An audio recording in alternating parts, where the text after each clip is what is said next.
To the bottom of this. Yeah, because there's a mysterious illness that seems to be killing songbirds. And until experts know exactly what it is, they need your help to stop this from spreading. Yeah, it's sad, man. The Pennsylvania Game Commission says they've gotten reports from 27 of our counties, and they're expecting more counties to get involved here. Nearly a dozen species have been impacted, like blue jays. Blue jays aren't really known for their song, I don't think, but robins, even cardinals. So we want to bring in Jason Hall, the nature educator and founder of the In Color Birding Club, to help us with what's going on and what we need to look out for. Good morning to you. Hey, Jason. Good morning, Mike and Alex. How are you? Yeah, good. Well, tell us more about what was the name of his organization? The Color Birding Club. What is that? It's the In Color Birding Club. Oh, it's it's a birding club meant to be a safe and welcoming place for particularly black and brown people to get them out into nature as well as their allies. So we also welcome folks with different levels of ability, folks on the LGBTQ plus range, and anyone that maybe has not found a nice entry point to birding. We want to be there for them. Oh, that's great. We're looking at pictures of, I guess, bird walks. Are you guys out bird watching? Yes, absolutely. So we do walks. We partner with the Fairmount Park Conservancy. So we'll do walks in West Fairmount Park and FDR Park. Oh, that's great. And we do them in Valley Forge as well. So we partner with the Valley Forge Park Alliance there. So have you heard then about this illness? Have you seen it for yourself affecting the birds? Yeah, is it an illness?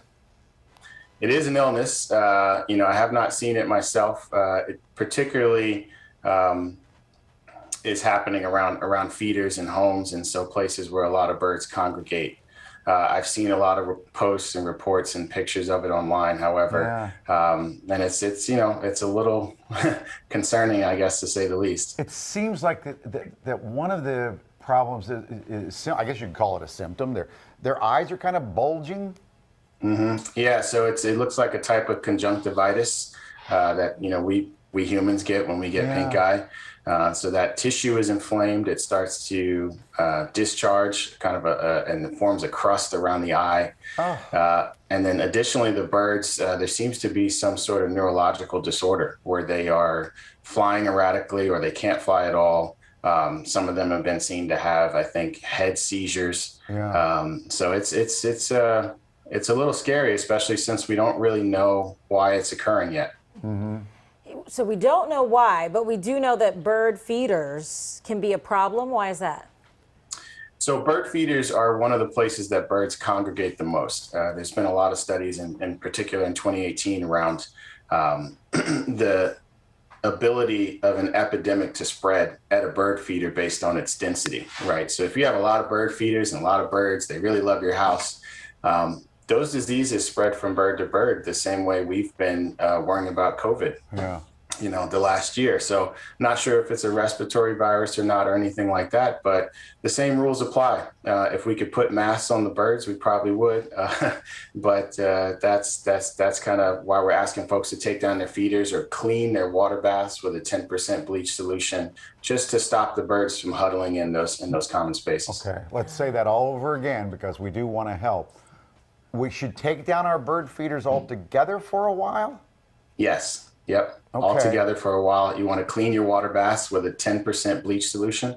A lot of water baths are heavy. You may not be able to take them down and they'll refill when it rains. So you want to clean them regularly every couple days just to make sure there's no foreign antigens in there. If I see a dead bird in my yard or on my patio, what should I do? So the first thing you want to do is make sure you have a pair of gloves. And you want to bag it up and throw it in the trash. I know it sounds a little harsh, but that's the best way to prevent that bird from spreading disease to other birds. The other thing you want to do is go on vet.upenn.edu, and they have a bird mortality reporting form. So it's great to have some local scientists around here trying to tackle this issue. So Lisa Murphy at UPenn is asking folks to report it in there. They'll start to collect that data. In some cases, I think they are going out and collecting birds that are found. Because they're trying to figure out what's going on, so it's like an investigation. Yeah, it's like COVID, like you said. Yeah, so we'll have to do our part. Absolutely. I love the idea of your club. by How the can way. people reach out to you guys? Do you have a Facebook page, or how do you? Yeah, so Facebook.com/groups/In Color Birding Club and Instagram @In Color Birding. They can reach In out Color there. Birding.